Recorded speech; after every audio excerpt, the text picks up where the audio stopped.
Welcome to the Women's March Canada podcast, making the equality of women in Canada the new norm.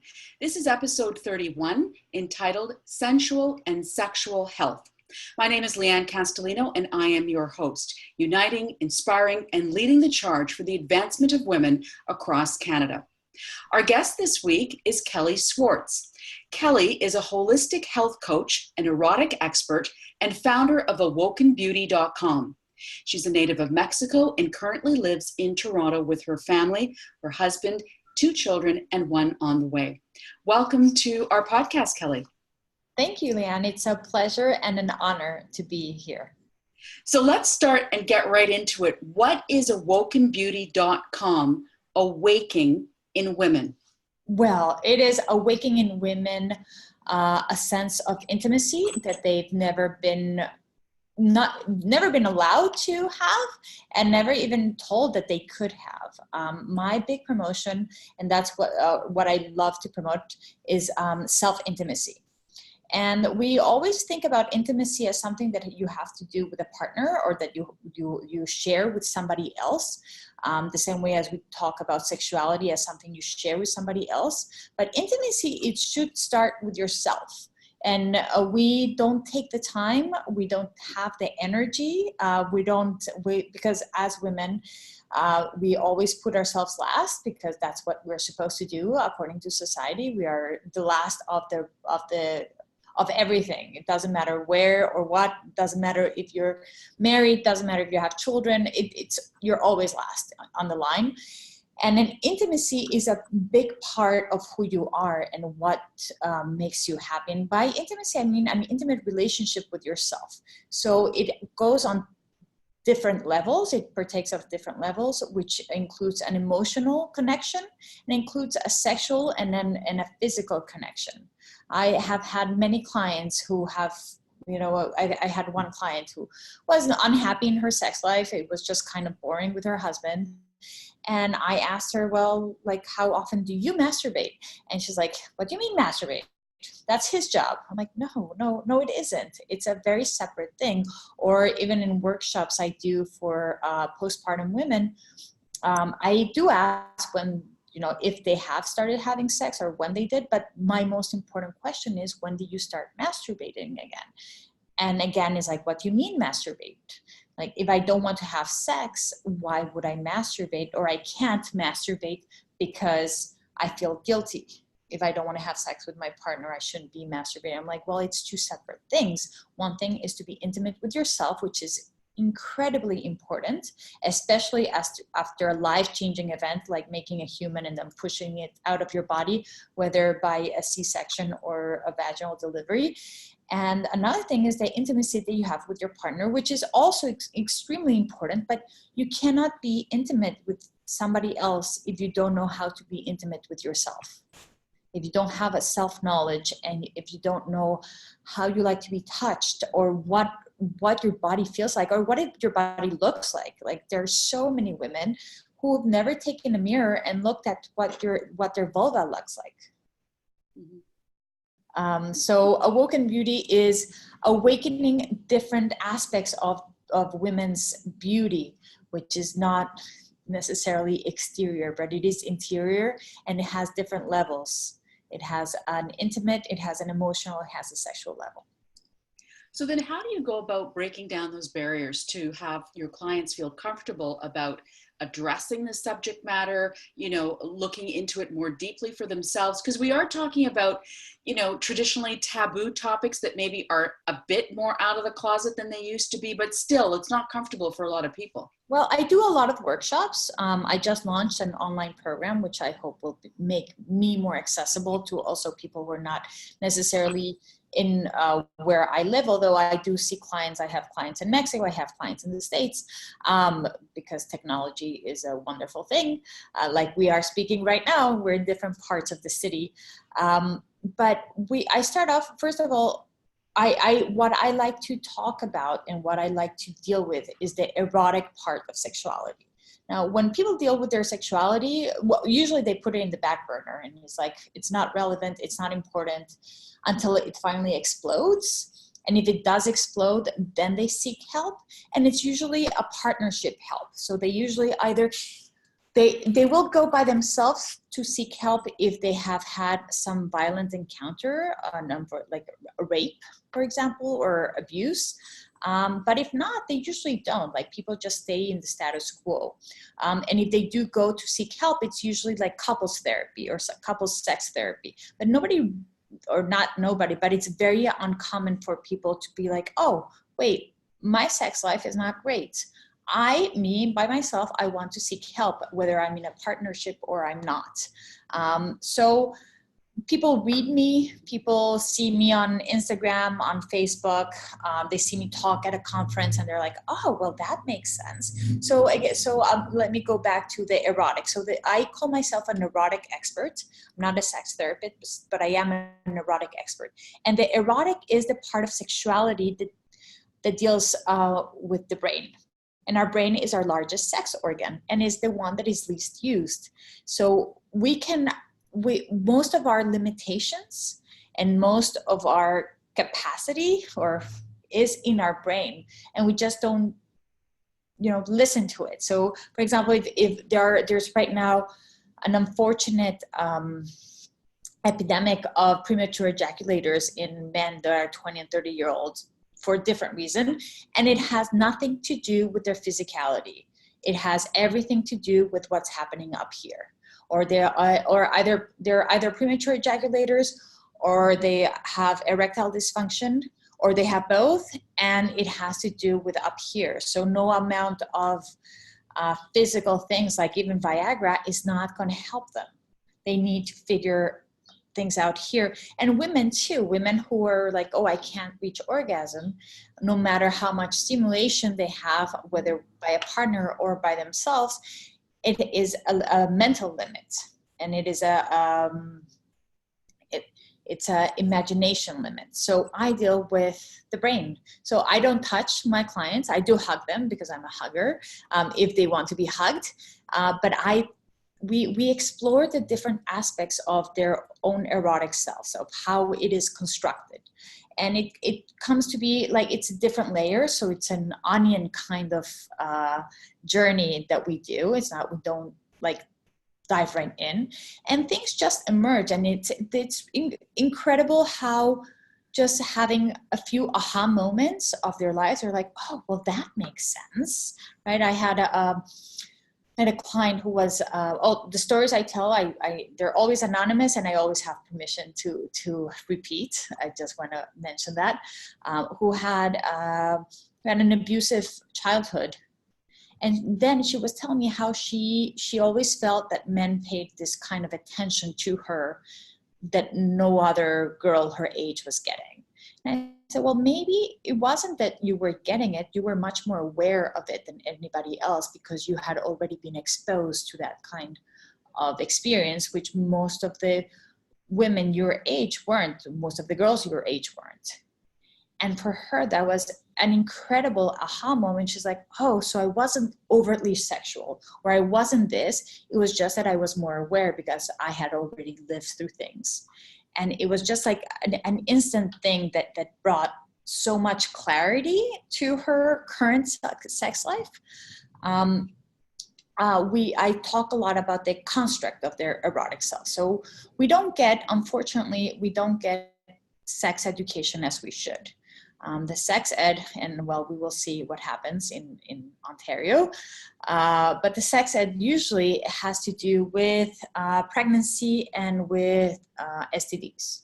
And nowadays, a little bit about consent, but that's about it. We don't talk about exploration. We don't talk about pleasure as we should, because in the end, like, sex is about pleasure. If we didn't feel pleasure, there would be no human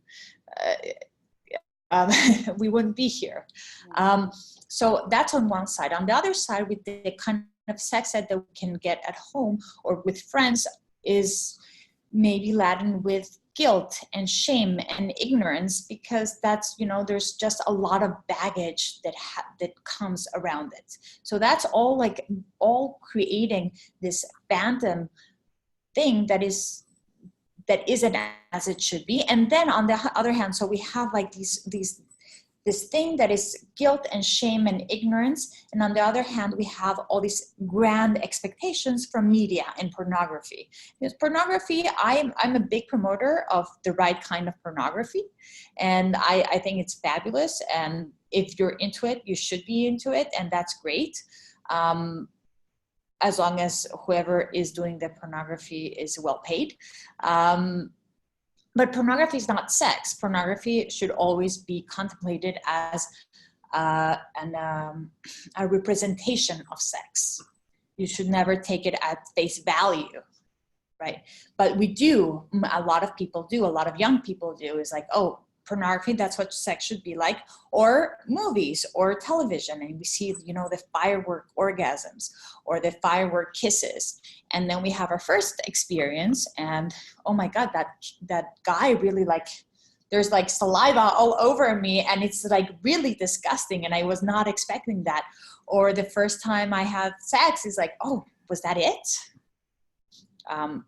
That is so disappointing. And then the next experience is also disappointing. And then the third, and then you construct this expectation or what you think sex should be like as a very negative and disappointing thing. And you don't move beyond that because you don't have, again, you have the guilt, the shame, and the ignorance, and you have these experiences which have shattered completely the true construct of that erotic self.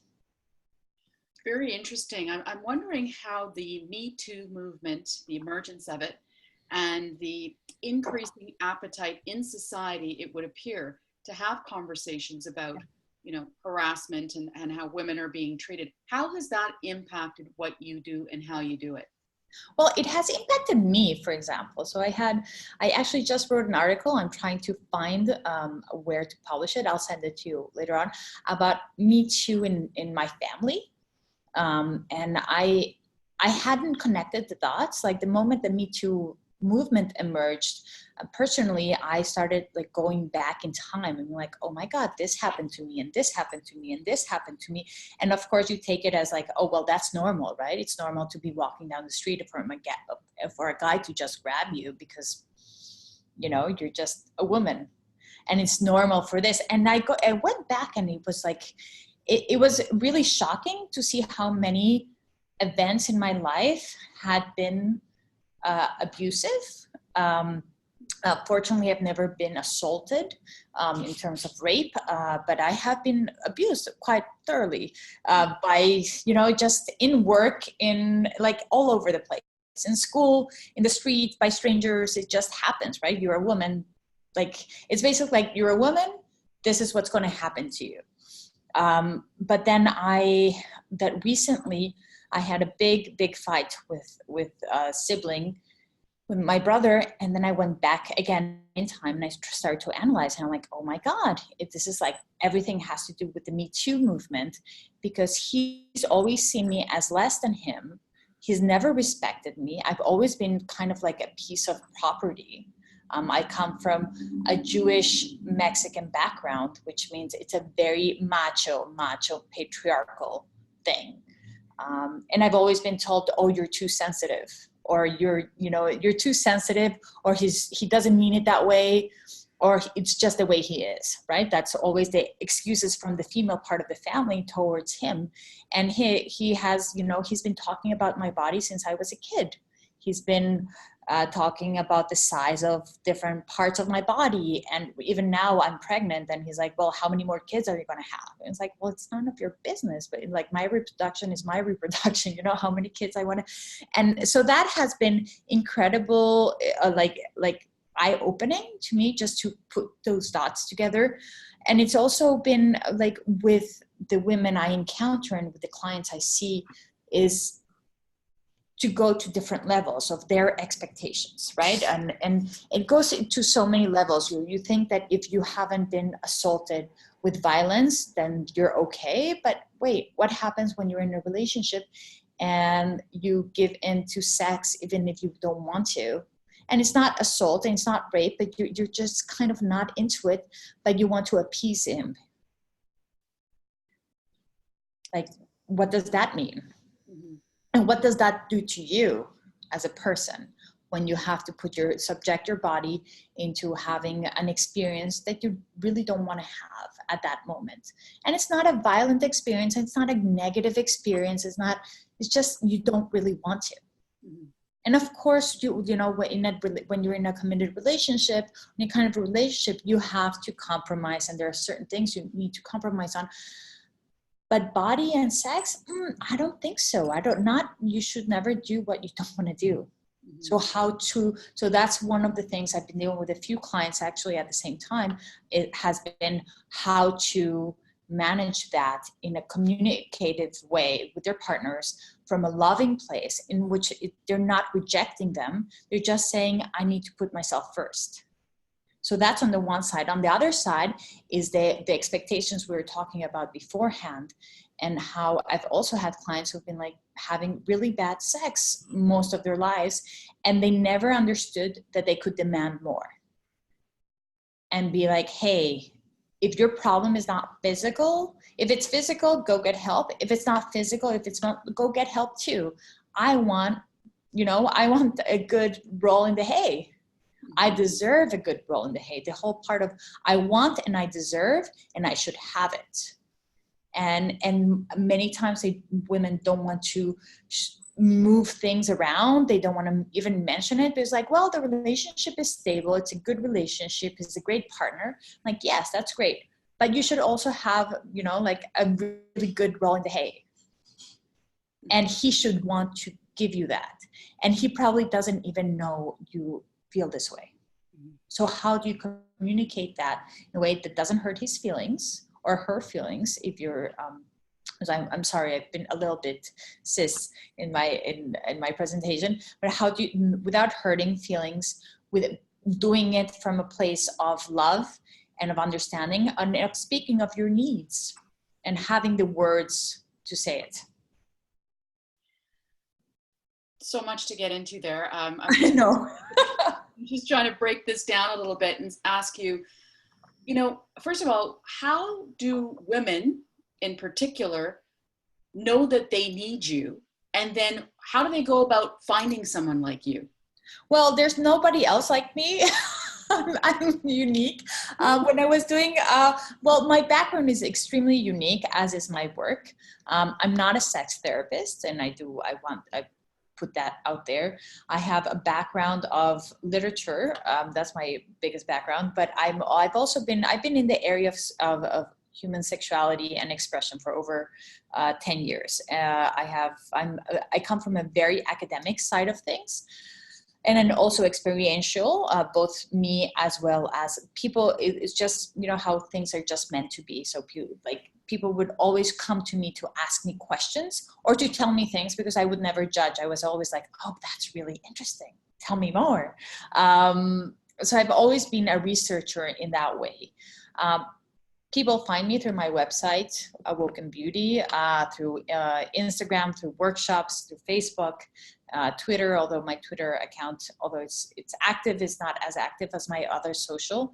How do they know they need me? Unfortunately, the women who need me the most don't approach me, or approach me and they're like, well, let me fix it by myself and I'll get back to you. But when others are just like jump the gun and they say, okay, let's do it. Let's see how it goes. And the way I work, as I say, I work in different layers. Because everything is related. So if I work, that's where the health coaching comes in too. If you are unhappy in your job, you're not going to come home and want to, have a go at it with your partner. We need to fix that job thing also. If you don't feel comfortable with your body, if you feel bloated, if you want to lose some weight, if you want to gain some weight, if you haven't exercised in years, everything is connected. So I work with my clients in all levels. I was just writing a client an email in which I was, for her, the most important thing is self-care, which she always puts herself last.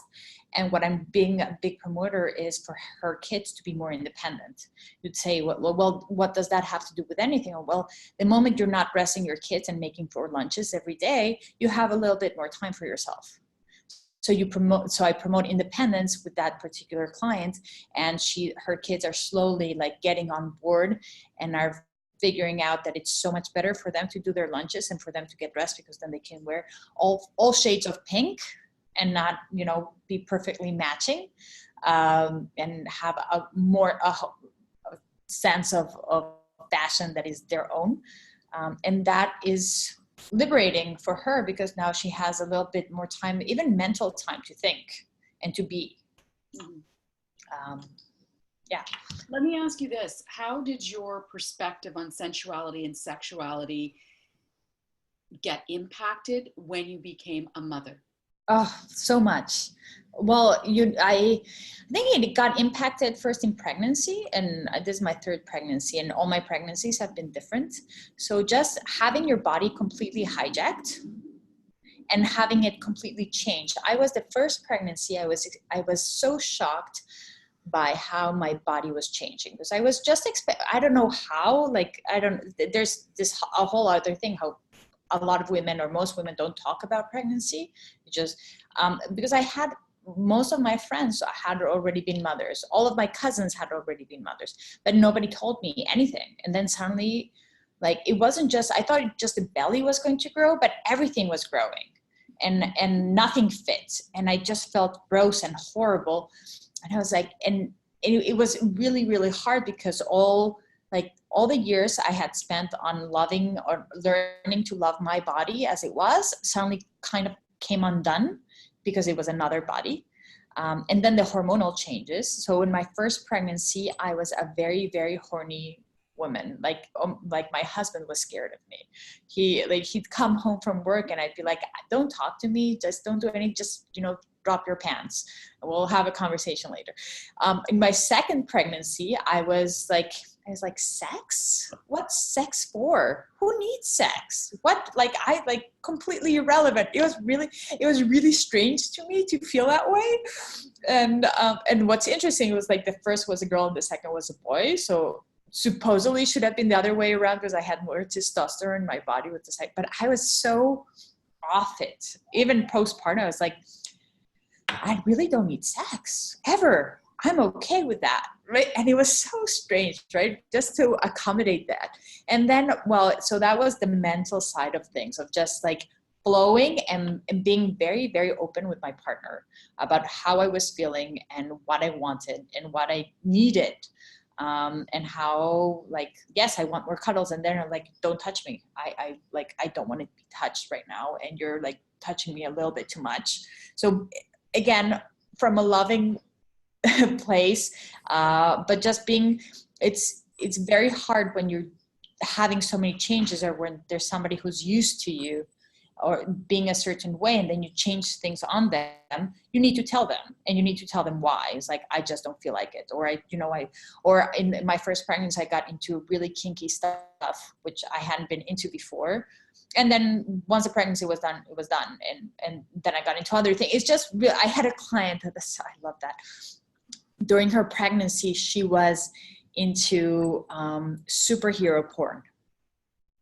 That's what that was her thing, and that's what would turn her on. That was her flame. Once she had her baby, that was it. It didn't do anything for her. So everything changes, and then your body changes, and then you need to reacquaintance with your body. And it goes from taking a mirror and looking down there and saying, if you had stitches, if you didn't have stitches, whatever happened down there. I was very amazed, and I'll be very, very blunt. My lips grew so much, and during pregnancy because of the weight, but even after the pregnancy, it was they did not go back to how they used to be.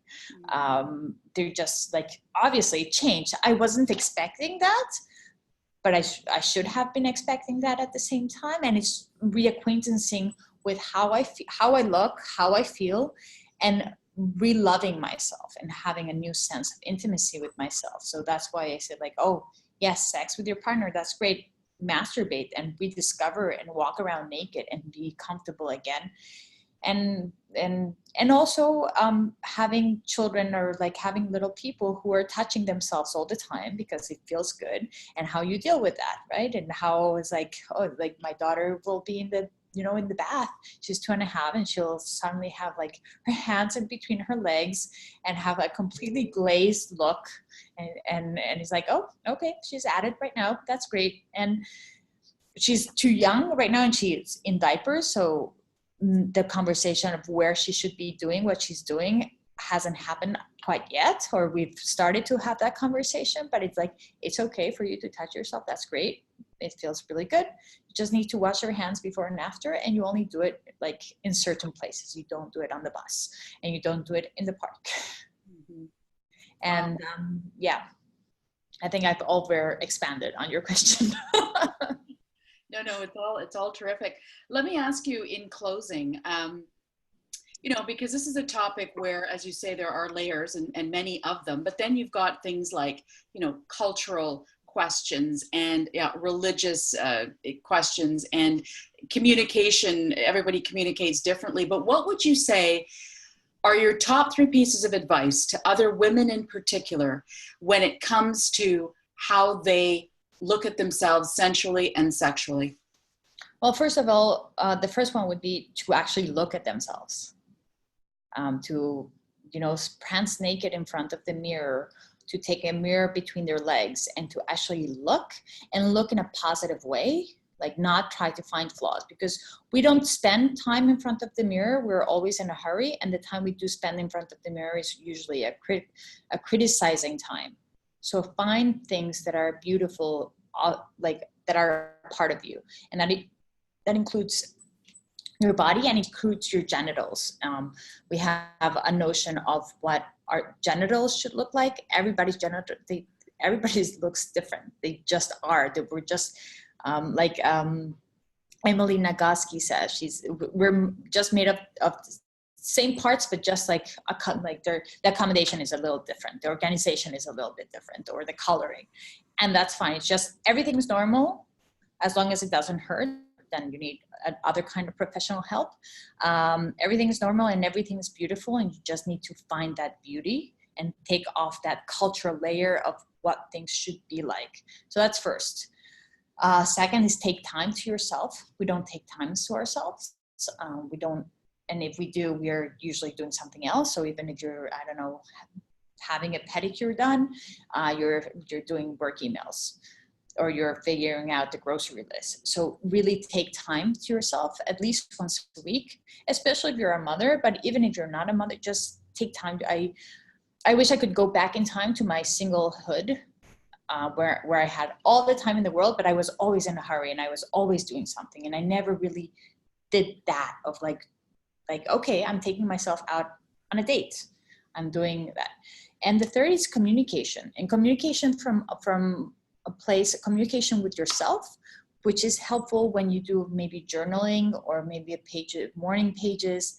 And even if you just write down, a paragraph a day or something, but just like have silence. We don't have silence in our lives. Even when you're in the car, you put on the radio. When you're walking, you're listening to a podcast, or you're making a phone call. We don't have silence in our lives. So have silence, a few minutes of silence every morning and every evening.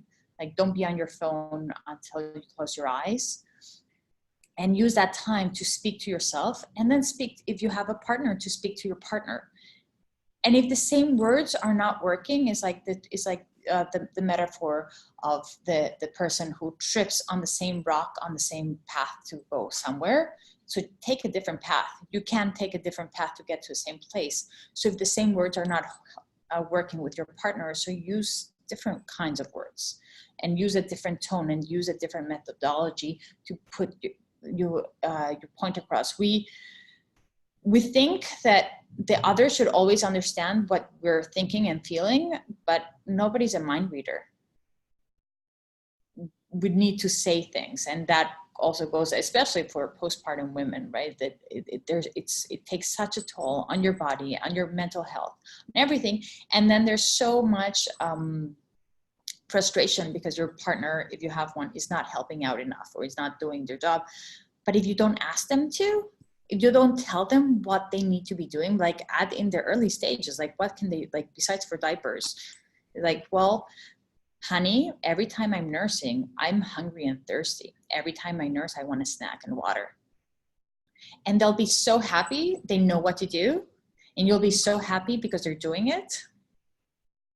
And anyway, I went off topic completely. I guess I'm in that stage right now. Well, no, I think it all relates to what your last point was, which was communication, right? Yes. So they don't know what they don't know. And if we don't ask them, they still won't know. Exactly. And we can't expect we haven't gotten there of the mental reading. We haven't gotten there in that technology. Mm-hmm. Kelly Swartz, absolutely fascinating. Thank you so much for your time today. Well, thank you, Leanne. It's a pleasure. And thank you to everyone tuning in. Your comments are always welcome and encouraged. Please subscribe to the Women's March Canada podcast. And every time we update a new or upload a new video, you will get a notification. Our mission across Canada is to stand together in solidarity with our partners, our children, for the protection of the rights, our safety, our health, and our families, recognizing that our vibrant and diverse communities are the strength of our country. This is the Women's March Canada podcast. You can find us on Twitter at Women's March CDA, and our website, womensmarchcanada.com. My name is Leanne Castellino. Thanks so much for watching.